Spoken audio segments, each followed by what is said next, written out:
Hi everyone, this is Marlene with Miami Ghost Chronicles, and I want to welcome you to another episode of Stories of the Supernatural. If you're watching it on the internet or listening to a podcast version of the show, make sure to subscribe so that you get notified when a new show is released. And if you'd like to find links to videos or MP3 files, just go to miamighostchronicles.com, and you can also submit any eerie experiences you've had at the Submit Your Story tab. Also, hook up with us on Facebook, Twitter, and Instagram, where you can find information not only about new shows, but also about monthly free merchandise giveaways. So get comfortable, enjoy this new episode, and just imagine it's a dark and stormy night where not a creature is stirring, not even a mouse. And if a creature is stirring, you hope it's a mouse. Hi everybody, it's Marlene with Miami Ghost Chronicles, Stories of the Supernatural. How's everybody doing? And today I am super excited with the guest that we're going to be talking to. First of all, this is a lady who is interested and is active in a lot of different fields in the paranormal. And by this I mean, and you know I've mentioned it several times before, that the paranormal, everybody thinks sometimes of the paranormal as just being ghost stuff, and not at all. That's just one of the things. There's so many other things that could fall under that umbrella. And her name is Susan Demeter St. Clair. She's a Canadian-based anomalies researcher and writer. Now, her research and her interests are an eclectic mix and include such diverse subjects as parapsychology, parasociology, social PSI, frontier science anomalies, unidentified aerial phenomena, Western esoteric knowledge and philosophy, chaos, magic, folklore, and synchronicity, among other areas. So there's a lot to talk to her about, but you know that the first thing I'm going to ask her about is, after I welcome her, how are you doing today, Sue? Oh, I'm great. I'm so happy to be talking to you No, today too. Thank you so much for the wonderful introduction. on the contrary, it is my pleasure. And my audience knows that I always ask all my guests, how did you become involved in this field? Was it childhood interest and experience, or something that you got involved in as an adult? As a serious sort of researcher, it obviously was more of an adult. It was a choice that I had made to pursue as an adult, based more on childhood, I guess, experiences, where I feel it sort of chose me versus me sort of choosing it, so to speak. Okay. I did have a bunch of experiences as a child that at the time I sort of related to the lens of a child and perhaps pop culture and sort of family beliefs, sort of ghost experiences. But later on, as an adult, they sort of took on more the narrative of a UFO experience. Okay. So I sort of started off as sort of exploring UFOs and getting into ghosts, and it just like snowballed from there for me anyway. I just love all these topics. Okay. And that's, I tell everybody sometimes wants to put the paranormal as like one thing or the other. And even though some of them are quite separate, they all have that, I want to say sometimes they fall under that umbrella of sometimes not having sharp linear edges as far as reproduction as far as in the lab, for example, or proof. And, sometimes there's a headbutting with hard science. So, and have you had any close encounter? Have you ever seen a UFO? I have had three UFO experiences that were quite dramatic, and they sort of occurred for me. I am now calling them more UFO initiation. Okay. First one was I was 23 years old at the time, and I had been at the time I had two small children, and I had put them to bed, and I was living in this sort of 10th floor condominium overlooking Lake Ontario at that time, and I was up late and I was watching I'll never forget this, Elvira's Mistress of the Dark film. Yeah, I remember that. So it was November 4th. It was just after like that Halloween, and I was still in that sort of mode. And I was watching this film with my then brother-in-law, And as it was my habit, because I lived on this 10th floor condominium, I had these sliding glass doors out onto this patio. Okay. And I had a lock in my husband at that time, put these extra locks on it to make sure the kids could never get out on the balcony. And so I went to go and lock them, and I saw this huge glowing red sort of ball of light through the glass doors. And I remember looking back towards the television set, which this film was just, or the Elvira was just ending, thinking it, just a reflection. What is this? And Right. then I realized there was something outside. And I went and I opened the door and I went out and I was wearing my pajamas at the time. It was very late. It was about 1 o'clock in the morning. And I noticed this huge, it was almost like octagonal red shaped pulsing orb. And I remember staring at it for probably maybe 30 seconds or so. And I yelled out to my brother-in-law who had stayed up to watch this film with me. And he came out and we were looking at this and we were kind of freaking out. Like, what the heck is Yeah. this? And he found it. And it was near in the vicinity of the Pickering nuclear generating station. So it was over this nuclear power plant. It was over the lake. We were looking at this thing. And at some point, my brother-in-law said to me, I think we're seeing a UFO. And Okay. I honestly, I couldn't argue with him. And it was so incredible. And I remember saying to him very cryptically, and this came back to me later in memory. I didn't remember saying right away, but I said, we can see them. And then at that point, this thing to me seemed to implode on itself, this big ball of glowing light in the sky, and it shot straight up and it was gone. Wow. And I remember staying up all night. Like, I didn't sleep at all that night. We were up talking, what I was this? bet. It was both of us. And this was pre-internet days, so I couldn't just jump on Google or look up Twitter or see if anyone else had seen something. So Right. I looked at the newspapers of the following day, and I couldn't see anything. And I remember thinking to myself, we couldn't have been alone seeing this. Exactly. But then I didn't really know who to turn to. So I ended up going to the library because I wasn't really into UFOs at that point. I remember I thought I had all these ghostly experiences as a child. I never kind of connected the two. And I found a UFO book which I took out, and it sort of started me down the road from there, as far as trying to research what this could have been, which eventually got me involved in some UFO community and groups like MUFON and that, which were Okay. investigating things at the time. So it sort of started from that point forward. Okay. Uh, yeah. So, and that I view that now as sort of an initiation experience. I've Let me had tell you enough. something. That's quite an initiation because a lot of people, they're like kind of like and it's really interesting what you say because your first thought is you're thinking of something plausible, like something like, is it a reflection? And you're not thinking UFO. You're thinking what's causing this, and Yeah, also what you mentioned is you're thinking the next day. Why are people running around the street saying, "Hey, what is that?" And sometimes not everybody. There's like sometimes there's coverage. I want to say now there seems to be more coverage of things like that. But back then, and it yeah. was like it would go unreported. It would, and a lot of people didn't know who to turn to. I mean, Yeah. I didn't know, anything really about the subject prior to then, or that there was this grassroots movement, such as with QFOS or with MUFON.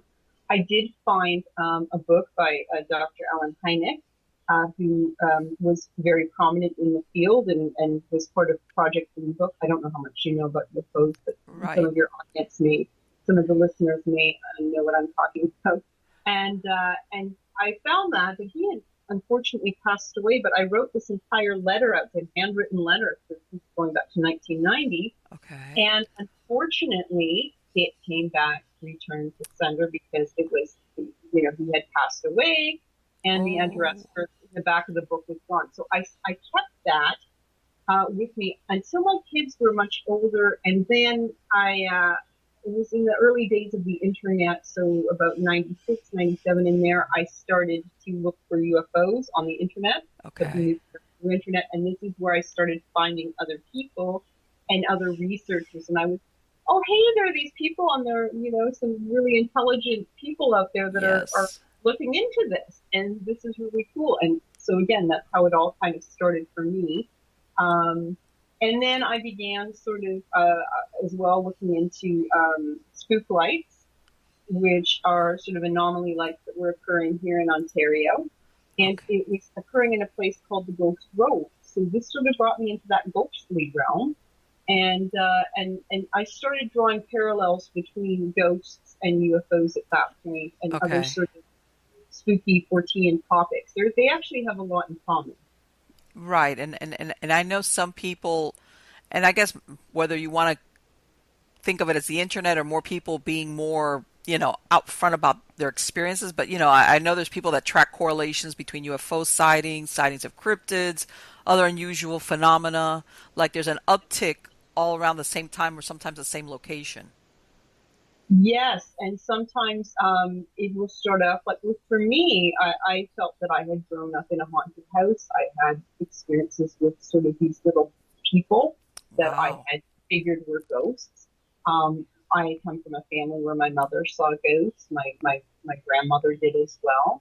After Right. I had my UFO experience, and my father was a pilot, and he at different points worked for the Department of National Defense, and he saw UFOs in the Gulf of Mexico in the 1950s. And I didn't know that until I told him what happened to me at age 23. I was like, Dad, you're going to think I'm crazy, but I think I saw a UFO. And he was, no, no, I believe that there's something to this. I saw something similar Wow. many years ago. So I've come from that family background where it was sort of open to discuss these things. Okay. Um, and yeah, I do think that sometimes people will have ghostly experiences and then later go on to have like sort of these larger experiences in the sky, or it can be vice versa. They will have like a some strange UFO anomaly in the sky type thing, and then they'll start having poltergeist experiences in their Mm-hmm. home. Yes. So Yes. there seems to be some dovetailing between the two. I know there's some people that really want to keep it separate, like, oh, people who believe in ghosts, well, they're the crazy people, but obviously Right. aliens are true. And then there are other people who are like, oh, like we don't want anything to do with these alien nonsense, but obviously ghosts are true. So I mean, like I know there's some that would like to keep the topics separate, but I do see them as sort of there are when you start removing the narrative of what they could be and just looking at the mechanics behind things.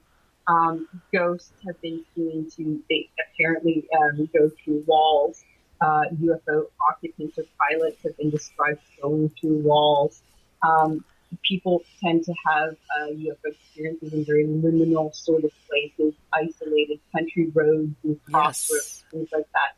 People tend to see ghosts in very liminal spaces, in staircases, at windows, in doorways, things of that nature.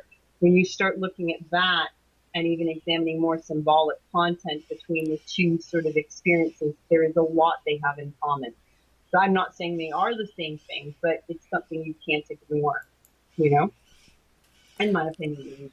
Well, and I belong to MUFON, and I also belong to a group down here in South Florida that, you know, people get together. Everybody's, it's about UFOs, of course, and things of that nature. And afterwards, people will talk, and there's a good portion of people that, after they had some type of encounter or sighting for them with UFOs, it's almost like they describe to me where things got peculiar in their lives sometimes, as far as feelings, and I'm not even talking alien visitation or abduction.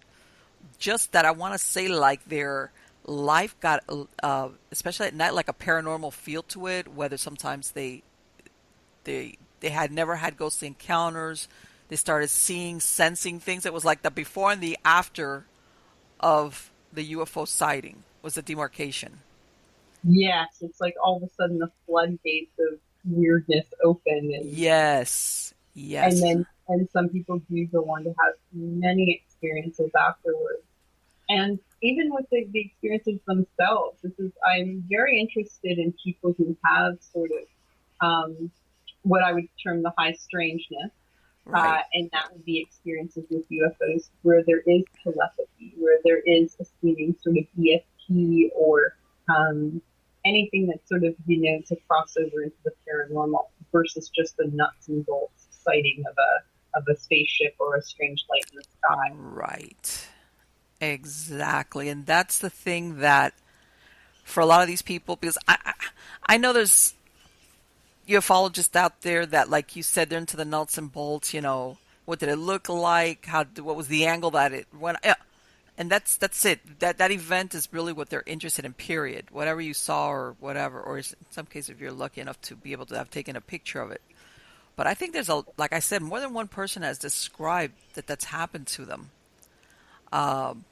Where there's, and then you think to yourself, okay, was it something around you that was there all along? Did something shift in your brain that now you're more aware of these things? Like what happens to you that Well, allows you to do that or see that? yeah, and that I think is where some of ufology has really dropped the ball in just sort of chasing the idea of the ETH and the extraterrestrial hypothesis, and just a really nuts and bolts sort of tell me about the craft or tell me about this, as opposed to focusing on the witnesses, and then also trying to kind of bring this type of respectability to the subject where people are genuinely afraid to give the full story. And I Yes. find more that this, when I go out into the field and I like to talk to people one on one in person as opposed to just internet or telephone, then when you're sitting with someone and having a cup of coffee and I try to break the ice with people, then they'll start telling me more, and the experience becomes richer. Like they know that that there might be things, then they'll preface it with, I saw this da da da in the sky. Please don't think I'm a crazy person, but then this happened. And that the Right. strange thing might be they saw, I saw this thing and then I ended up on pulling into my driveway and there was a strange rabbit that was plaid and it Yes. kind of hopped away. And they don't want to say it. And obviously in some cases with real nuts and bolts people, they don't even want to hear it or they Oh won't even no. that in what they're examining. But I think that is the key. These little bits of high strangeness. Seeing owls. Owls tend to play a part in this as well. People will have strange experiences with owls. Really? Yeah. Um, my friend Mike Cullen has written a book on this, which is messengers, and in regards to people that are having experiences with owls. At the time, they're also having UFO experiences. Interesting. And I mean, these are things that nuts and bolts people might want to put aside, but to me, they are interesting little nuggets of information that when we take these Mm-hmm. in, they might provide clues. I look at these as almost symbolic in content, perhaps, and as well, like looking at the witness and what they may be going on, what's going on in their lives at the time, much like you would in parapsychology with a poltergeist person on the focus of a poltergeist.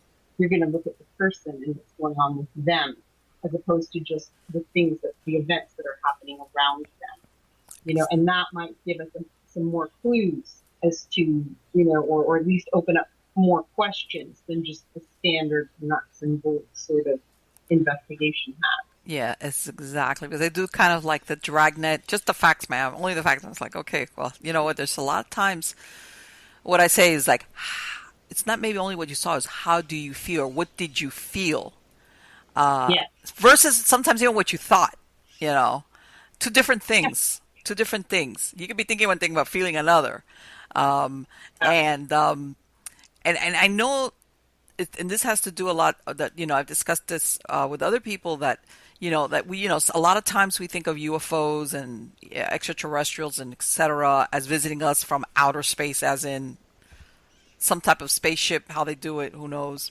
But then we discuss what if they're traveling interdimensionally, and this also accounts for sightings of cryptids. Is there a portal? Is there a rip? Are they coming through and some things are hopping through when they open up to come into I mean, it doesn't have to be just a space linear concept of travel. exactly. And I think in my own personal view, it was something that I sort of latched on to very early on with that sort of nuts and bolts ETH sort of look at UFOs, because really there wasn't anything else and there wasn't the internet. And I was very, it was such a shock to me. But over time, I sort of evolved my views to move away from the ETH. I mean, it still could be something that's alien or extraterrestrial. But in my opinion, whatever it is occurring on Earth. It's occurring to human beings and sometimes animals. Mm-hmm. We should be focusing more on that. It may not be alien at all. Recently, I just came back from a trip to Italy where I was doing research on a group of witches from the Middle Ages that were having experiences that are similar in some ways to the modern people. Really? Yes, and also involved light in the sky. But I came across an interesting sort of report. It was very well documented by the Catholic Church at the time. It was around the 11th century, where multiple witnesses saw this large dragon, and they describe it as as a dragon in the sky. And apparently, it had been terrorizing this town, and they managed to knock this dragon out down from the sky. And I'm assuming they killed it, but that part I'm not clear on. But when you start breaking down the idea that these are people living, in medieval Yes. times, and we're talking about a flying dragon, it starts taking on very much the same narrative of a UFO shoot Sure. down, of a UFO crash.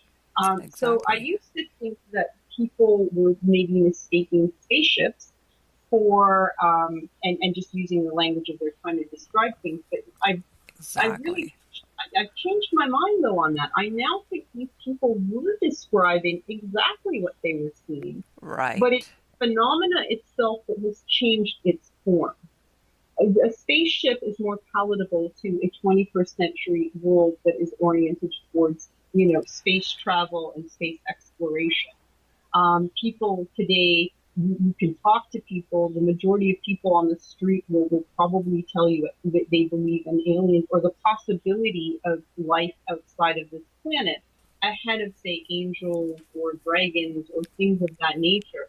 So I have to wonder if perhaps it is the phenomena that's changed how we perceive it through our human lenses as just these people back in time making a misperception. Like I'm just speculating, but it's this type of trying to turn things around in our minds and perhaps ask different questions that might, move these sort of studies forward. At least I think so. And you also have to think that, let's say, let's go to that example that you gave, medieval times. Anything secular was you could, the next thing you know, you're burning at the stake as a heretic. So what if these people were couching it in the safest way possible, that the church would say, okay, because can you imagine you're describing something that is really, really, truly otherworldly, you know? So it's like, okay, we Yes, saw something, let's just call it a dragon, and that way it'll be safe. And, the church will say, oh, maybe from the devil, or say, because back then everything had to be, if you wanted to stay on the right side of that, you didn't want to stray too far from something that like you said, that the Catholic religion could say, oh, okay, we know what that is. That's a dragon, and God knows what interpretation they gave. I don't know if you ever, if they just documented it or gave any explanation to the people that lived there, but it was a safe interpretation. Maybe there were people there looking at this thing and going, what in the, in other words, they knew perfectly well that it wasn't a dragon, but well, well, exactly. I mean, that is a possible scenario. It's also possible that they were experiencing it because they were pulling from their own sort of knowledge and their oh own sort yeah, of of course. Like another, exactly. If you see something, and let's face it, back then maybe the closest, and I imagine back in medieval times, your general population did not have access to books, or were literate for that fact. So then maybe they just heard about a dragon that spits out, what's the characteristics of a dragon that flies around and eats people exactly. and maybe breathes fire, whatever. And like you said, maybe this is like, okay, it's flying, it's weird. Oh, that must be a dragon, so that's very possible. Exactly. So, I mean, in my opinion, the one thing that we can as researchers, that we can agree on is the fact that these experiences have been occurring at least since written record of humanity. Like, people have been describing ghosts, people have been describing UFO type experiences and other sorts of strange sort of crypto-like things. I mean, and speaking of the cryptos, they too, with Bigfoot, I was talking with my friend Josh Clifton, who contributed to a volume, I think it was called Woodstock, about Bigfoot. And he was drawing parallels between Bigfoot and poltergeists, the strange smells that are produced by Bigfoot, the knocks that you hear in that are associated with them, like you hear these strange knocks, like raps. That's something that you also find in poltergeist cases, these strange raps. So there's evidence there to sort of say maybe there's some correlation as well. And he actually calls Bigfoot sort of like the poltergeist of the forest. Yeah. Why not? Why not? So, I mean, there are these, they may or may not be related, but when you start, again, stripping away the storyline that's identifying and just looking at these sorts of things that people are describing, wood knocks, strange smells, these type things, they also occur with UFOs. Yes. People describe the pilots of UFOs as smelling almost sulfuric, almost demonic. Really? And they behave sometimes in ways that people would describe as demons or demonic, and that they behave almost like an old pig, where there's pressure on the chest, and there's sort of sexual interference, and all these sorts of things that you can go back in time and say, hey, if you just remove the word demon and insert alien, it sounds similar. Or, you know what I'm saying? Like yes, exactly. Like that if you weren't looking at, it's more the description of the experience versus what's actually causing it. They're very similar. Mm-hmm.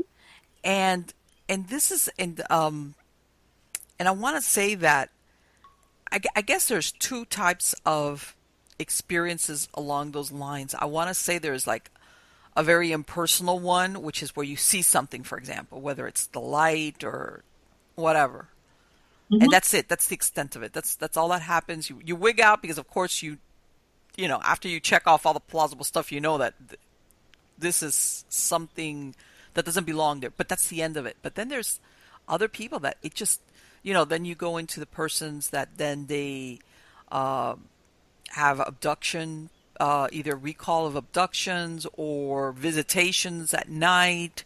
Like, in other words, their life is meshed up into that UFO ET experience. And like I say, okay, you know what? Okay, let's say you do have somebody who's not well, has mental illness, and they describe this. And I'm sure that accounts for some, but there's too many people describing or recalling experiences like that, sometimes since childhood, for them, all of them to be, having a hallucination or anything like that. Well, yeah, I think that is really a lazy sort of interpretation from certain skeptical quarters, which are not even really being skeptical because they're not questioning; they're auto-denying. Right. And so mental illness is thrown out, mass hallucination is often thrown out, things that are mass hysteria and different things. And often I actually chuckle at some of this stuff because it really doesn't fit what people are experiencing and what they're saying. It's the same with the UFOs. People will try to, explain away other people's experiences as if they're like, they're stupid, like they don't know what a plane looks like. I mean, we've had aviation now for more than 100 years. Exactly. Most people know when they look up in the sky what a plane is. There's a difference between a plane and something very strange and anomalous. The thing is that all these subjects they're very subjective experiences. So it's best, I think, in my opinion, to sort of examine the one tangible component of all of it, and that is the human being at the heart of the story. Because a human being has had some very strange experience, and they're describing it the best they can through a very human lens. Sure. And that, to me, is the most interesting thing. So I like to tell people that when you're telling me your experience, there's no judgment there. I don't care how wild and your story seems to sound or how you feel. I feel that it is that those absurd details, those little details that just make the whole thing absurd, that may be the key to helping us unlock some of this. Those really absurd little things that happen that people tend to shy away from. You know, Right. like they'll happy to say the basic story, but then when they get to that little point of very high strangeness, they try to hold back because I can't count how many times people have said to me, please don't judge me, please don't think I'm crazy. And I genuinely feel bad because, you know, people shouldn't have to feel that way. They're describing exactly what they've experienced. And in doing this now for more than 20 years, I would say the vast majority of people are honest and they're Yes. not embellishing and they're not, Exactly. they just need somebody to say, you know, yeah, that's weird. I can't answer any of these questions. I always tell people I'll never be able to give you 100% foolproof answer. I don't know what these things are, but I do know they exist. I do know they happen to people, and it's across the board. You know, crazy people don't question their sanity. They don't. Right, exactly. And lots of times when these people have these experiences, they themselves are trying to they're wanting to find a rational explanation for it. They're like really trying to find like something that I can say, oh, okay, it's okay, you know, it's like, oh, it's a whatever. Yeah. Before they come up against the wall and realize, oh, none of that fits. So what's left is this other explanation that this isn't a UFO, whatever the case might be. You know, depending also where people live, if it's a rural or an urban area, and I tell people like, you know, a lot of these sightings of whether there were extraterrestrials or UFOs from ancient times or earlier times, you know, people don't realize back then there was something like this would be very visible. There was not a lot of the artificial lighting that we have, let's say in the night sky, for example, Yeah. where anything that you would see back then, you would notice it. You would see it. It would be very difficult not to see it. So when they describe certain things certain ways, it's not like, okay, I'm confusing it with what? There was nothing there. There was no airplanes. There was no artificial lighting. The skies were very dark. Yeah. Uh, and you had just basically starlight and maybe moonlight if the moon was out, depending on, you know, where it was at. But that was about it. So when people saw this, especially at night, they had a pretty clear view of what they were seeing and what they were describing.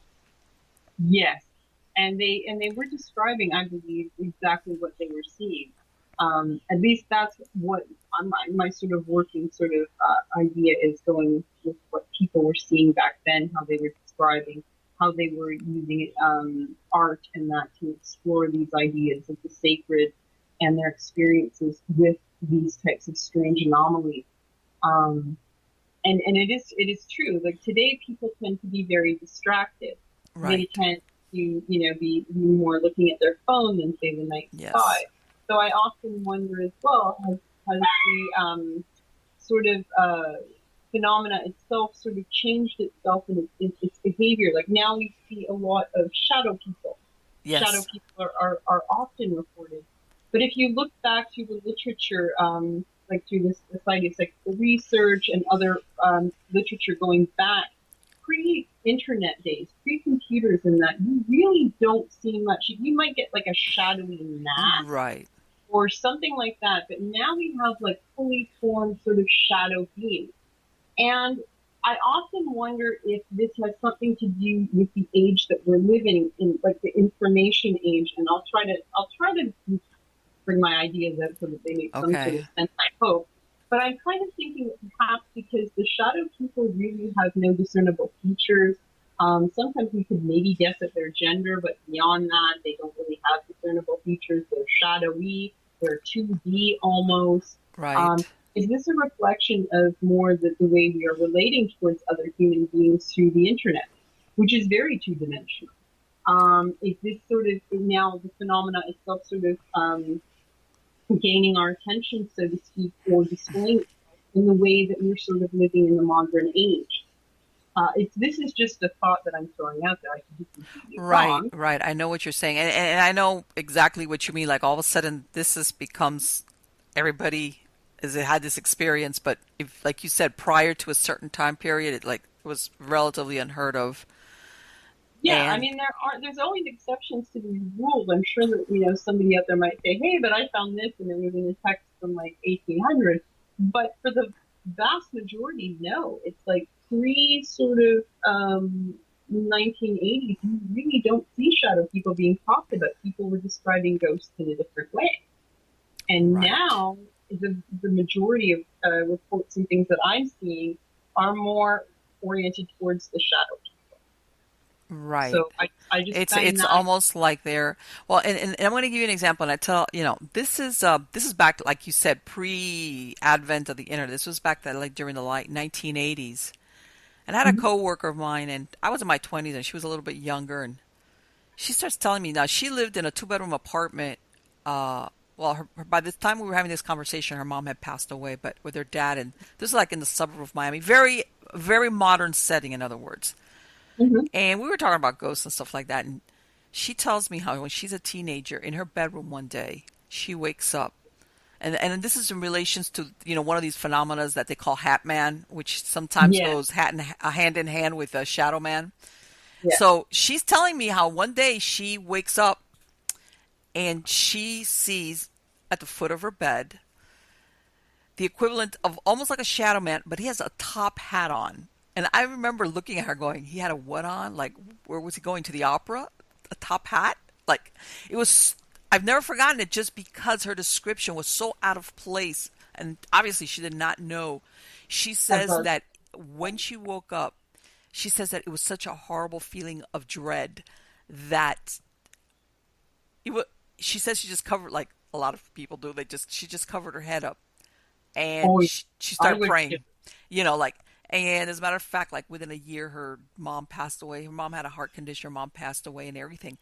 And I remember this because, like you said, later on when this thing came on, like Shadow Man and then Hat Man, I was like, wait a minute, she's telling me this story back in the 1980s because it was such a weird event, and of all things, to have a man or like a type of shadow man with a top hat. It's like of all the Yeah, things that you would think that she would see, that would be it. exactly. That is a strange one. Yes. I did one of the first ghost investigations I did back in the 90s. Was at a hotel, and very haunted hotel here in the Toronto area called the Hill Inn. At the time, was still operational, and now it's semi-operational. It was shut down for many, many years, and it was left in a very decrepit state. But just before, prior to that, I was able to get in there. It was a historic hotel um, overlooking Lake Ontario, so very picturesque. A lot of art in that, and it's set in this woods, and it's sort of very ambient sort of place. But the hotel was haunted, and the thing that interested me the most was this experience of a young sous chef who was apprenticing that summer. And the hotel, because of its beautiful grounds, was host to many weddings. And the chef, his experience that he was saying is he was in the kitchens one day and he was chopping vegetables when this man walks in from a side door and he's in a full sort of like dark black suit with this large sort of, and he described it as an Abraham Lincoln top hat. And Okay. I thought, okay, well that's odd. Uh-huh. And then he said that at first he was like, why is this person here? And then he thought, well, maybe it was a wedding guest or someone from a wedding party that had accidentally come in the staff area in the kitchen area, and he, no, you can't really be in here. No, you're going to have to go away. So this man apparently walked through this open door, walked through the entire kitchen area, negotiating all these counters with his vegetables and prep stuff with. And he said what really tweaked him out is that as he watched this man and he was going to say, hey, you can't be in this area, he seemingly walked through a closed door. Oh. This chef was just totally floored. And he said it took him about a minute to just sort of recover himself. And he went out, he opened this door, he went running out into this hallway towards this reception area of this hotel, looking for where is this person? And he asked at the time, the person who was working at the reception desk, had you seen this man, this tall man, walk by with this big, Abraham Lincoln top hat? And she was saying no. And he swore that there was no way that anyone could get in and out of that area without walking past the reception area. So he had assumed it was one of the hotel's many ghosts. And he was so unnerved by the experience. He was only apprenticing there for a summer that he managed to do a few more shifts, and then he quit his job. He left. It unnerved him that much, but it wasn't until a few years after that had been sort of investigated, that hotel, and it had closed down, and that this idea of this hat man sprung up all over the internet. And I always wondered if perhaps what this man saw was somehow related to that. But I have also talked to other people who have seen sort of hat men, stick men, and things like that. It seemed to be an internet phenomenon, but Right. there are always examples of these types of things pre to that. So I have to wonder if it's somehow related. Or, in the case that you were describing, it was maybe some sort of a harbinger, or more of an archetype than a spirit or something like that. Right. Sort of, Which even when you think about it, it's like, it's like okay, because it's almost like, and I know what you're saying. It's like you would think something like this, if it would have been seen, even let's say pre-internet, turn of the century, there would have been somebody saying, writing a story about describing that ghost that looked like a whatever, and yeah, and they seem to there seem to be some that follow this sort of archetype of you have a lot of women in black, women in right, white, women in green, sort of right, apparitions, or sort of these specific type of apparitions. And then there are other ones that you really don't have. Like, I don't think I've come across any modern sort of chain rattling ghosts that you no, kind of right, reach out right, and or exactly, yeah, like, Renaissance. Yeah, yeah, the texts of that era that sort of, you know, describe that sort of thing. You don't really see them anymore in the well, modern day and age. if you remember, like earlier this, well, turn of this, well, not this century, I forget, but turn of the century, with spiritualism, where all these psychics would have to were producing ectoplasm out of different places in their bodies, and it was like this was the norm when you were doing some type of spirit contact. And I was thinking, man, that's that stopped. In other words, but that was like part of the proof that you were having some type of like that this was a real psychic event or a contact with the dead, was that they could produce ectoplasm. Yes, and that is sort of when you look at that, there were so many at the time that were sort of busted as hoaxes, and Yes. that it was a form of trickery, like that they used. But then there are other cases that are not so easy to sort of debunk or put aside. And there is a sort of tradition, almost a magical tradition behind that in the trickery, where you can have these sorts of characters that we're doing, like these physical mediums, where yes, there was hoaxery involved, but there was also real psychic things happening around them. Mm-hmm. It's like with, for instance, Madame Blavatsky and others of that era, that yes, there some of the things you can look at and you think, okay, there's some chicanery going on here, but perhaps from that chicanery itself springs forth some of this magic or some of these psychic things that do happen that make you scratch your head and go, wait a second. So we can debunk some of this, but other stuff is not so easily explained. And that is true even of shamanic practices and shaman going back to ancient times, where you have sort of this idea of trickery or this trickster-like aspect of Right. of this particular practitioner, or in a medium or psychic medium that's maybe producing ectoplasm, but also having strange other things like apples and things also occurring that are not so easily written off or explained away. Yeah. Well, and I kind of have a theory on this, and this is what I tell everybody, because the supernatural is not an on-demand event, just like if you're psychic or you have mediumship abilities. And let's say you were one of these people that were basically were paying your bills Let's say you were holding seances and you were paying your bills. You might really have been a legitimate psychic or a medium, but maybe it was not something that you could do every day, or on certain days you were just not feeling well. But here you are, you got to pay your bills, you got to keep a roof over your head. So maybe there were times that people, they fell back onto, like you said, tricks. But that didn't Well, yeah. mean that they weren't real. It's just like there were human beings where it was like, I'm tired, or I just can't do this today, or I feel sick. But I've got a room full of people expecting some type of spirit communication.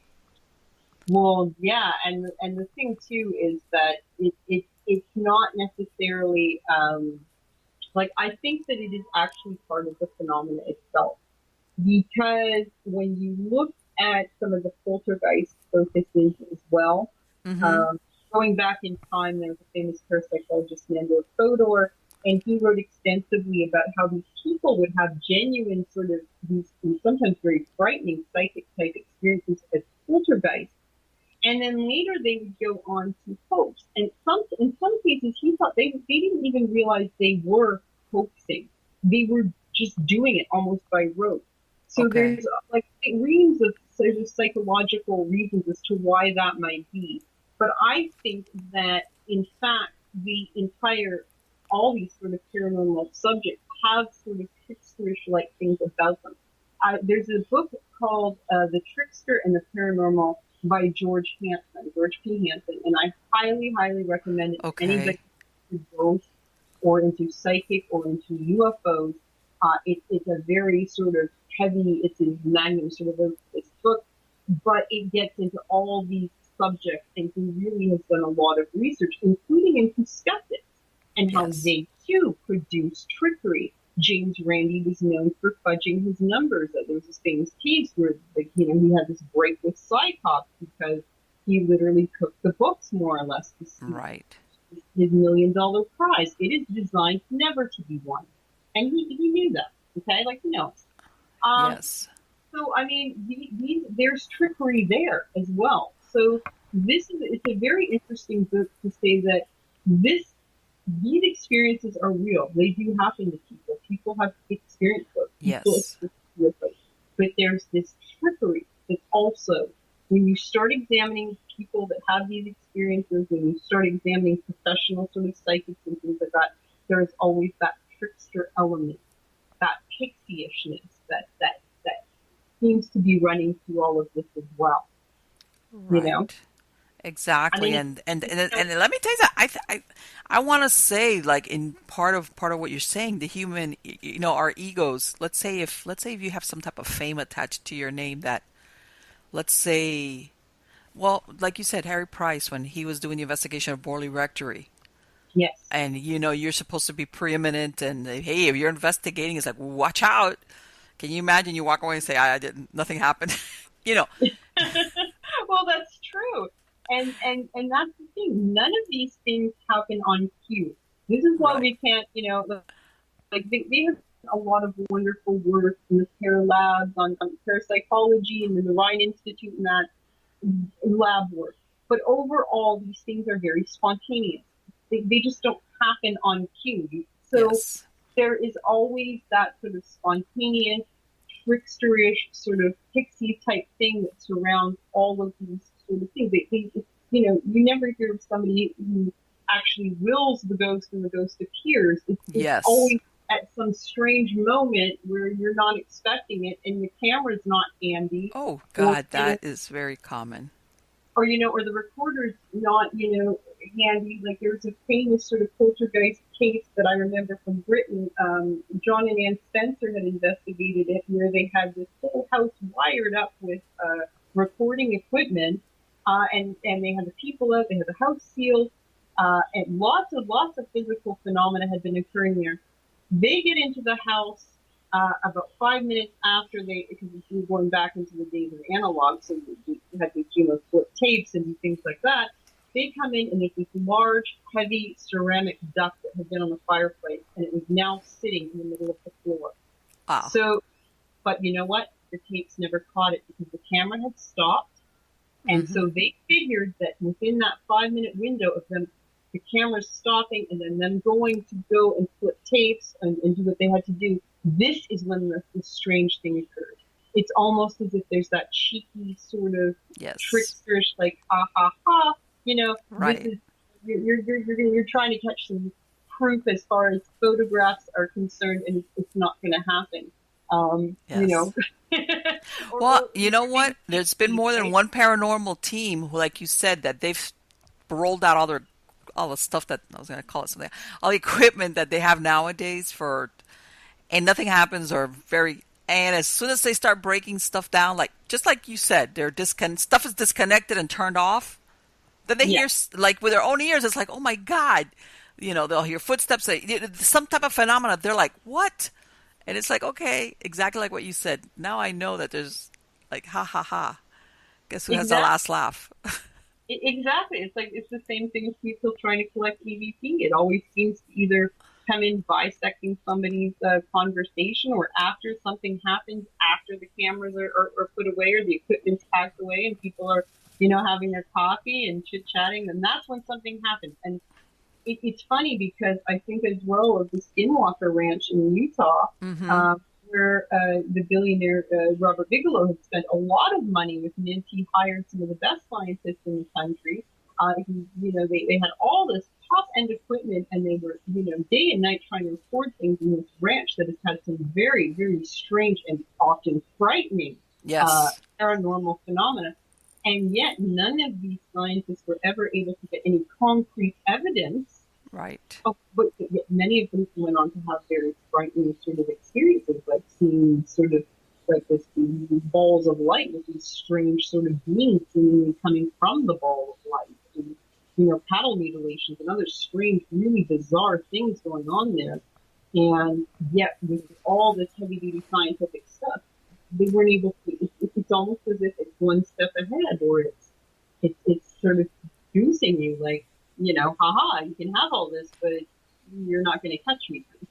Let me ask you, now that you I, mentioned, I'm not, now that you brought up Skinwalker Ranch, the last thing I had heard, and I haven't kept up with it lately, was that they had basically stopped bringing in teams because a lot of the phenomena had moved away. Like it had stopped, kind of. And they were hoping that by closing it down, in other words, and not allowing people to run around trying to capture evidence, that whatever phenomena was there would start returning. Uh, yeah, and I think that it's under someone new owns it now. It is private property, right. um, so people can't just come up and visit. Yes. But I mean, it is under new sort of ownership, and my what I sort of heard is that things are going on there still. Okay. But the scientific sort of side of it, I don't know if it's still that's going on. But I do know that a lot of what was published by Bigelow's team and NID, they really they had nothing concrete because it kept changing. Like Right. Right. it's Yes. not like it was reoccurring all the time in the same place every day, and so they can do their sort of scientific measurements and analysis. It was, it was happening in different ways and to different people, and sometimes actually following them home. Right. And They, obviously, what happened originally with the family before they, when they first started having their experiences, which was like when you hear what they went through, it's like, wow. They weren't out there. They're ranchers. They're not walking around yeah, with cameras trying to capture evidence. They can't figure out what's going on. But it was yeah, very unusual what was going on there on that piece of land. and apparently even before with the Navajo people that had sort of investigated themselves and said that there was just something really unholy or something wrong with that area or that placement of land, or that something there is very, it's not happy. Obviously, there's a lot of negative experiences that people are having there. So, but that's just one more example of that sort of tricksterish like thing. It's like, as well with the ghost hunting shows, they do go out to very real locations, but a lot of the stuff that you're seeing obviously is not happening as it's being portrayed. It's Yeah, because it's not like, you can, a ghost is going to be like a trained seal and you just do what you tell it to do, right? Or a dog. exactly.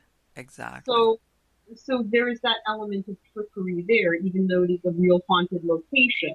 Even though some of the information may be correct and true, you have to look at it with there's that entertainment aspect to it Sure. that that is of course blends in with the idea of trickery or entertainment or sort of, um, Right. We just like we spent all this time there. We got you show us running around, is talking to thin air, and nothing happens. It's like, oh, that's the end of that show. yes, yes. So it's fun. I always like them as travel logs more than anything because they do go to these places that are very Hmm. interesting. You know, Right. many of us will never have the chance to go to, but at the same point, you can't expect that something is going to happen on cue. It just doesn't work that way. Right. It's Yeah. very spontaneous and when you're least expecting. Well, it's one of those things where, again, um, anybody that's ever worked in this field for any length of time realizes that the chances, sometimes you're lucky. I'm not going to say there's people sometimes that go there the first time, the first occasion, and they actually experience something. That happens. But sometimes, as a matter of fact, I say in a lot of these, just let's say on a historical site, I say usually the best people that have actual true experiences are either the docents or the tour guides or the people that go there day after day for an extended period of time. Yeah, They are the ones that really truly have a long list of stories. If they haven't seen it, they've heard it, sensations, because you could go days, sometimes and months, and nothing really happens. yeah, And then something does. Or sometimes things happen very early. Or very late. It's almost like whatever is there is shying away from a lot of human traffic. yes. And it's almost like wants to disappear, for lack of a better word, while a bunch of people are running around trying to capture evidence or just walking around, even if it's a tour. Uh, Going back to some of these shows, that it's almost like, yeah, I'm not going to say they don't capture stuff, but sometimes it's like they're too lucky as far as being able to capture as much as they do the one time or the days that they're there. It's just Well, doesn't work that exactly. way. And then it's hard too when, if you've been on like a television set or a film shoot or whatever, and you've got lights and you have equipment and you have this and you have, Sure. it's not like, like the security guard who's sitting alone and after hours in these places and it's dead quiet and nobody's Yes. around and they can be very observant. You're far more likely after the lights go down and people go away if you're by yourself to hear the extra Yes. stuff, maybe footsteps that are disembodied, or hear Mm-hmm. sound, or see something out of your corner of your eye that turns around to be something you can't explain. Whereas in a crowd, I mean, it could be happening in the crowd, but we're distracted. We wouldn't know because there's just too much else going on. We're not in tune in that sort of zone. I find when I've had sort of psychic intuitions or experiences, or I have seen apparitions before, if I'm in a sort of mental zone that I wouldn't say normally be if I'm just doing my daily grocery shopping or whatever, where I'm sort of in that forefront of mind and Yeah. consciousness, where I'm concentrating in this physical world, doing my day to day business, versus sort of being in a location that has that ambiance and I'm sort of in tune with it. When I am, that's when I find that I have something happen versus, everyday sort of life or even trying. Like I've been on many ghost vigils and just the idea and the excitement of being somewhere haunted and that. And then it's always, like I said, it's at the end of the vigil when equipment's being packed away and you're joking around saying, oh, it was great to be here, blah, blah, blah, or Yeah. gossiping or whatever. And then something happens and you're like, holy shit. Like, Oh, let me tell you something.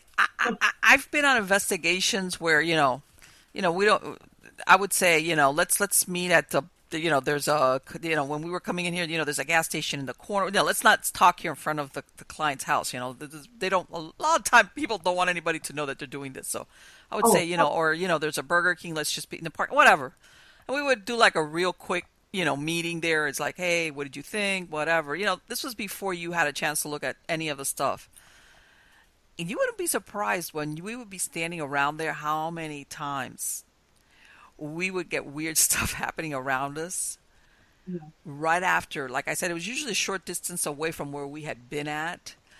yeah, And I was the first one that I would sage down my car because I didn't want hitchhikers. And I tell them, a lot of times, everybody's always thinking about, if let's say if there was any type of entity or anything there to begin with, whatever, let's I go, sometimes the very act that you've got a group of people, some of them possibly sensitive, that you're out there either trying to do spirit communication or you're just there looking for it, you are going to bring in other entities which are not bound, but which are desperate to make communication somehow Yes, to that's a hang out. possibility.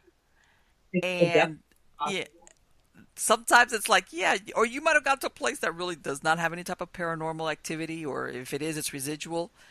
But you've collected a couple of them that are like, oh my God, hey, I think they can see us or hear us, or they want to talk to us. And a lot of times we had some really weird experiences right after we got out of there that we would look at each other like shadows. We would see shadows, hear stuff.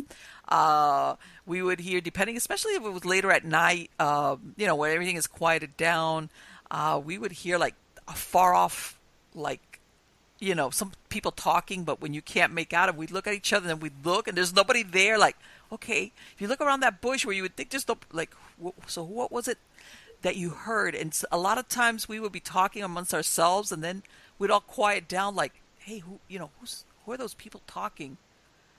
Yeah. And then we'd look around and look everywhere. There's nobody around us, Oh wow, you that is know, chill. and That's it's like, giving me a chill. I've actually just listening to you, I've gotten a little chill from yeah. that. Yeah. And I it's, had experiences like that as well with two ladies that I investigated a ghost road. It was a spook lights, but we did have many other sort of strange experiences on that ghost road, including things like that, like where we would be talking amongst ourselves, and then in the distance, the sort of lights that were not the spook light, but something else, or they hearing whispering or things that just really where you kind of know that it doesn't, it's something else. It's otherworldly. It's not this sort of normal reality, day to day reality we're living in. It's something else. oh yeah. Yeah. Oh yeah, and Yeah. this is and that's one of the things that I want to say, that a lot of times they really don't identify a lot in some of these shows, which is where you do sometimes have interaction from entities or discarnates, which have nothing whatsoever to do with the place they're at. Nothing. They're just Yeah. so desperate for acknowledgement or communication or whatever that Yeah. they just show up like, yeah, here I am. Um, That's the thing, right? If you look so far into the abyss, that will start looking back at you, and yes. it may not be what you're expecting it to be, Oh, or absolutely not. you Absolutely think not. something completely different. So that's the thing too. Like, one of the things I do because part of my own spirituality now is I try to do the cleansing of myself. I try to ground myself after doing these types of studies, even just studying them and try to take many breaks so that I'm just not fully becoming obsessed into them. I think that's important as well. For people that are pursuing these things, is to take those breaks away from it, because if you get too involved, like you said, Yes. you don't know. Yes.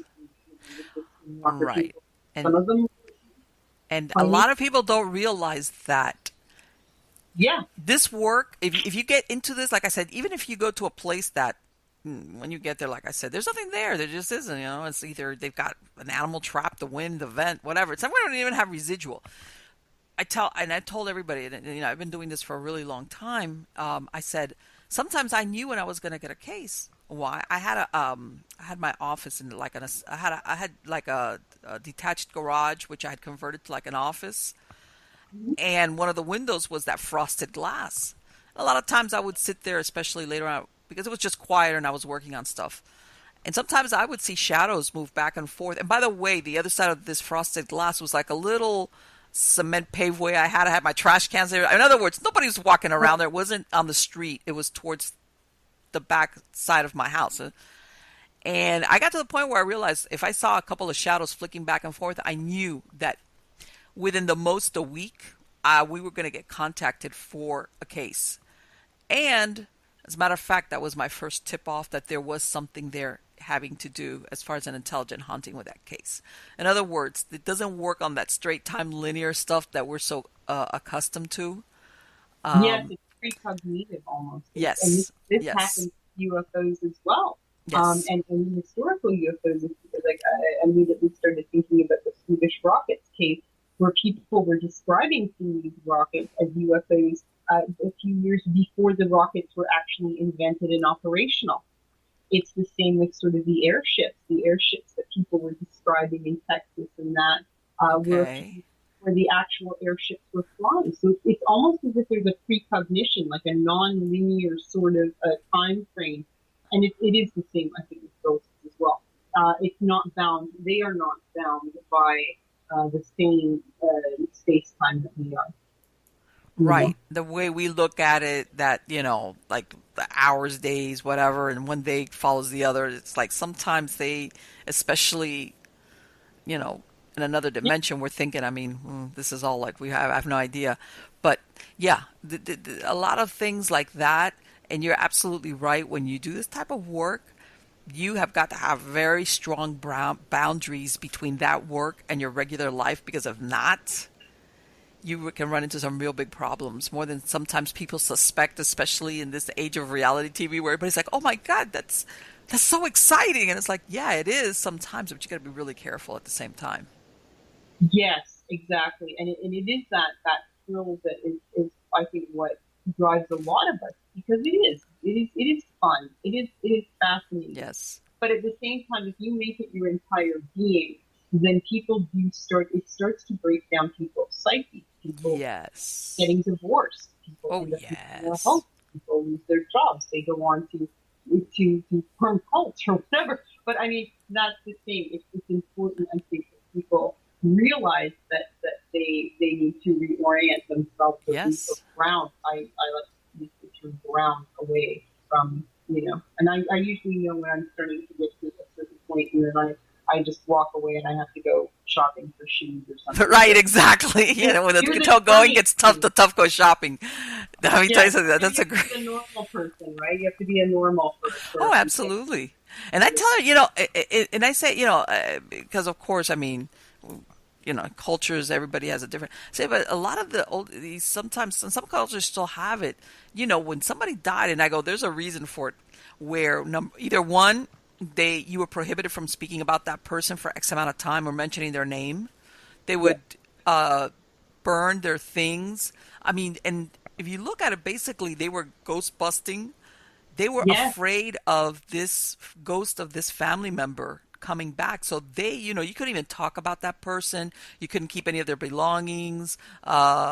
This was, what they were trying to do was, in case you decide to come back, we're going to try very hard for you not to come back. Yes. Sort of, And and that's kind of the thing with feng shui too. Is like, if yes, you're moving into a home and you suspect it's haunted, you may want to put the bed in the non-logical position in the room, or not where it would have been for traditionally, or move chairs about or whatever, because you want to sort of disorient the ghost, or that's sort of yes, my thinking. So right, which and is there's something to it. There is something to it. right, and I mean, and we could go into why would they bury criminals and hangings and gibbets at the crossroads so that the spirits of these murderers would not be able to follow anybody home. Besides the fact that you were being buried on unconsecrated ground, that back when that was allowed, that was like, oh, that's bad. But Yeah. the idea was not to have the spirit or the ghost of this murderer be able to follow anybody home, and I mean, there's crossroads magic. I mean, there's a lot of reasons why, you know whether it's accurate or not, but yeah, it's almost like you said, a way of tricking this spirit to kind of lose track of you. Yeah, and well, then there's a lot of folklore too that shows ghosts appearing at crossroads, but also actual UFO reports where UFOs appear at sort of a crossroads, or these sort of liminal spaces between, say, like a river and a mountain, or places like that are in between. They're in between almost this world and another world. They're in an in between space, like a window or a doorway, or things go across Right. and stairways and hallways. It's not often you see them like as being reported as just sitting on a sofa. They're Yes. usually somewhere in a very liminal space and in a liminal frame of mind. Like the idea of renovations and stuff like that, provoking those things, the houses in between states. So that's why I recommended the Trickster, the Paranormal. Yeah, I'm gonna look that up. Absolutely. Yeah, And that it's makes a right lot of now. sense. Within anybody that's actually done this, worked Yeah, in this, you come across that more than once where you go, God, it's like, man, who's having a laugh at my expense? exactly. But anyway, Sue, I wanted to thank you so very much for spending this time tonight. It has been absolutely fascinating to speak to you. And for my podcast listeners, if you could give out your website address. Oh, absolutely. If people want to find me and they can sort of snoop through my little online cupboard here, my website is called Out of My Mind I. And yeah, Okay. and it's supposed to be cheeky. And it is Susan St. Clair, so SUSANSTCLAIR.com. And And I have YouTube. I have a whole bunch of goodies and things that I'm working on and such. So there's a little bit for everybody in there, per- from magical studies to UFOs to parapsychology. So perfect. I'll make sure to also include a link to directly to your website on the credits of the show. But again, thank you so very much. It has been absolutely fascinating to speak to you. thank you and have a good night. Good night. Take care. Bye bye. Bye. So what'd you think? What?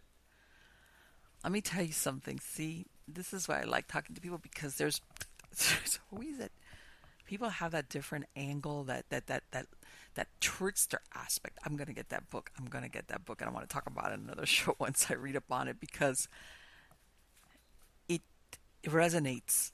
It resonates. Like I said, when you've done this work for a while and you've had enough experiences or stuff happens that, when it happens once, you're like, oh, okay, well, man, you kind of, but when you start doing this a while and certain things happen and the timing on it is like, are you kidding me? You realize, okay, this is not happenstance. This is not coincidentally that this didn't work out in my favor. Like they said, after I put everything away, or I'm driving away. It's like there's too much of an intelligence, for lack of a better word, as to the timing on it. And it's almost like, ha ha ha, exactly like what she said, like a trickster or somebody wanting to have the last laugh, or just when you're thinking, oh, you know what, there's nothing here, and I didn't pick up anything, nobody even got even a goose pimple on their, that's like, that's it, nothing happened. Which, by the way, when you do this enough times, you know that's not really an arbiter of nothing there, because like I said, you could go sometimes and nothing happens, doesn't mean nothing's there. But let's say you go there and nothing happens, so let's face it, we're human beings, so you're already going in the direction of like, okay, let's see. But anyway, but you don't have nothing to show for the time you spent there. No weird feelings, no difference in temperatures, nothing caught on cameras or film, or if you have any EVP, sometimes you don't have time really to review them while you're there. But still, sometimes you go to places and you go into the front door and it hits you like a, and then right after you've put everything away and you're ready to leave, I've had this experience where all of a sudden you're hearing footsteps upstairs and there's nobody upstairs. And everybody like looks at each other and it's like, okay, you heard that. About the only thing you have is, did you hear that? Yeah, I heard that. I heard that too. And it's like, nothing, you know, nothing at all. And sometimes this will coincide with what the people that are living there have described that's happened. There's the same thing. Like I said, you know, uh, usually when we had a team show up in separate cars, which a lot of people do, it's bad manners, and really you didn't want to have a group of people standing outside the front of your house discussing what they thought was there or didn't. So, most of the time we would meet like at a nearby parking lot somewhere that we could just stop a minute and just kind of like talk about things that sometimes you just can't. Especially, I would say about 80% of the investigations that I did, the homeowners were there. Okay, this is on residential investigations. The homeowners were there, and as a matter of fact, we encouraged it. About the only times that we said, if they had pets or anything, is like, can you take them out for maybe a few hours so that we don't get weird noises in here and really it's your pet. But besides that, or if there was really young children, also we would ask them if they could let's like take them, maybe with a grandparent or something for a little bit. So we encourage the homeowners to be there. And like I said, it's in bad manners to sit outside of somebody's house and have this discussion. And basically, it's just you sit there and you go, "What did you think? What did you think? What happened to you?" And and believe it or not, after doing it 30 years, it wouldn't be the first time. A lot of times you end not all the time, but especially if it was on the weekend, or you would end up some of these things maybe 11 or 12. Let's say somebody worked, so they asked you to come by early because that's the only time they could be there, so you had to leave by the time it's been. Point being, also depending where we were at, it was pretty quiet. When you rolled into some parking lot, there was hardly anybody around, so you just step out of your car and you would talk. And by the way, you develop some really good memories also when you work in a paranormal team along those lines. But you'd be surprised how many times we had really weird stuff happen to us right then and there. And a lot of times it was stuff that was around us. And let me give you an example. We had times where we had like a cacophony of dogs start howling out of nowhere. There was no siren go off, like no police, no fire department, that some dogs will start howling, nothing like that. All of a sudden, these dogs start howling and it's not like once, twice, and it's over. It was like, it's so much that you're talking, everybody just stops and looks at each other like, why are they howling? Why are they howling? Not barking, howling like that. What is going on? And it was very disquieting. As a matter of fact, that happened to me like twice. It's different investigations. Same thing, like I said, where all of a sudden you're hearing people talking and you're realizing, wait a minute. And you're like, man, is somebody over here? Almost like you're thinking, is on the other side of that bush or the other side of the building. And there's nobody there. And it's conversation like what a lot of people describe, where you can't exactly make out what's being said. And to be honest with you, at the beginning, when you're having a conversation in your group, you're not paying attention to that. You're like, and then all of a sudden, when it intrudes on your reality, and you're like, who is that? What? And then it's like, there's nothing there. And, every once in a while, we would have stuff shift around inside of cars, stuff that shouldn't have shifted, especially because the car is not moving. It's like it's been stopped for quite a while, stuff shifting around, like equipment-wise. I've had people that have had like stuffed animals. When they had that time of the Beanie Babies, there was this one investigator. She had Beanie Babies in her car. I don't know if she kept. I think she kept some on her, on her dashboard. She got a couple of the Beanie Babies thrown around inside her vehicle when we had been talking maybe like 15 minutes. The car wasn't moving. It wasn't even turned on. She had no AC, nothing. And it was like, I remember that we were like all getting in our cars, and all of a sudden she comes and she goes, "You guys are going to believe this." And we're like, "What? What is it? What is it?" She goes, "Come here." And we're like, "What?" We were like, "What is it? What is it?" And she's like, "Look." And we're like, "What?" She goes, "Those things were on my dashboard." There was something like she knew that they had been shifted, they had been moved. Other times we have actually heard stuff from outside the vehicle, stuff shifting and moving around inside vehicles. That's happened. Another time we did hear something kerplunk like inside somebody's trunk. Like, in other words, that there's no plausible reason why you're going to hear that noise. And like I said, this is more audible because it's later at night, everything is quiet, there's not that much traffic, there's not a bunch of people streaming around, it's just quieter. And the reason why I point this out is, number one, the trickster thing that she pointed out, and number two, that when you do this, whether you're sensitive or not, which, by the way, my theory is that along the line you develop sensitivity even if you don't have it, you are going to draw in entities and discarnates that have maybe no tie whatsoever to the location or the case that you are there for. And they are desperate to be acknowledged, to make communication something.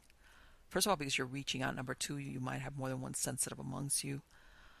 A lot of times, depending on the circumstances, if you do have an active haunting at where you are at, they will hold back either because they're afraid or something is there that just doesn't let them enter. So they kind of hang out around the car, like waiting for you to leave, and then that when you stop, then I've said it before, I would smudge down all my vehicles all the time, trunk, everything, and everybody like, oh, Marlene. It's like, oh, Marlene, nothing. Because after a while, when you work with different teams, that some of us, I spoke to enough investigators that would tell me, I brought somebody home with me, and I would say, well, just ignore it. And sure enough, if 9 times out of 10, if they didn't engage it, it would go away. But yeah, stuff would start happening at the house. And sometimes it was just somebody that didn't want to, I want to say, this is where you tread a fine line as an investigator. Part of you wants to, you think, what if this is somebody that's confused, a human soul that's lost, maybe just not sure they're dead, just can't figure out why nobody talks to them, nobody seems to see them or hear them. Maybe they just need somebody to like push them in the right direction and tell them you're dead. You always kind of have, at least me, on the bleeding heart when it comes to that. But based on my experience, you always have to be careful, because once you, especially when it's something that's already come home with you, when you start engaging in any type of dialogue or communication, I hate to say it, and I know some people will say, nah, but yeah, it's almost like you're giving an invite. You're acknowledging, okay? The truth is, you really don't know what that entity is, who that entity is. You don't know, is it truly a human soul that's lost and confused and maybe needs a helping hand to find its way? Or is it something else? And once you open those lines of communication, even whatever your best intention might be to say to this soul, you're dead, be on your way, whatever, it could take on a life of its own, and you might have an entity that for some reason says, I want to stay here. Or it might be more malevolent than that. I mean, it opens, it's a big question mark. And, my experience with that was like, ignore them. And believe me, it was times that I was tempted to like want to start a dialogue, even if it's to tell them you're dead. But when like I said, I always had very, very strict boundaries between my home, my space, my sacred space, my home, whatever, and any time that I did an investigation, especially after I would come back. Which is, I don't engage with you, I don't talk to you, even if I feel you around me, because whatever, I'm gonna just ignore you. And believe it or not, that works. That works. After 2 or 3 days, it just dissipates. It goes on its way, whatever it was. And that's that. So anyway, guys, I hope you like this show. I know I love speaking to Sue. Again, I will have a link for her website on the credits of the show. Make sure to go to MiamiGhostChronicles.com. There you have links for the videos on the internet, on YouTube. You have links to listen or download the actual MP3 files for the podcast. I also have links to different podcast platforms, depending, if you have iTunes, Stitcher, iHeartRadio. I have a link there that will take you directly to where our shows are held on that platform. If you want to do that, so you could download whatever podcasts you want and, listen to them, at your Maybe you're going to be someplace where you don't have a Wi-Fi connection or something, and you want to download those MP3 files. You can do it from MiamiGhostChronicles.com. Again, if you have a story, anything, an experience, contact me at Marlene at MiamiGhostChronicles.com. I also have a Submit Your Story tab there at MiamiGhostChronicles.com by all means. Also, if you go to storiesofthesupernatural.info, I also have links there to the shows and the podcast, and also I'm going to be putting up more information about the book that I'm coming out with probably at the end of this year, which is 2018, which is it's tentatively titled Supernatural Safety, and it's basically along the lines of what you should do, a DIY. And I'm going to throw in there some caveats when it's like, this is not a DIY, job, and I'm sure all of you maybe have had that experience if you have, where you live at, that, there's some things that you could DIY, and there's stuff that, like, don't, you're either going to ruin the plumbing, you're going to electrocute yourself, I'll make mention, but there's a lot of things that I tell people what to do as far as when moving from to a place. What happens? What if you suspect? What if you pick up something? And what you can do on your level before you need to bring in a paranormal team. And I also kind of tell you when it is like, hey, stop it right there and get somebody in there to help you. But I'll tell you more about the book. I'm working on it, so I'm one busy bee. So again, guys, thank you so very, very much for being part of my audience. I have a lot of excellent and fantastic and interesting guests lined up. So I hope you come back every week and we can share this time together. Take care.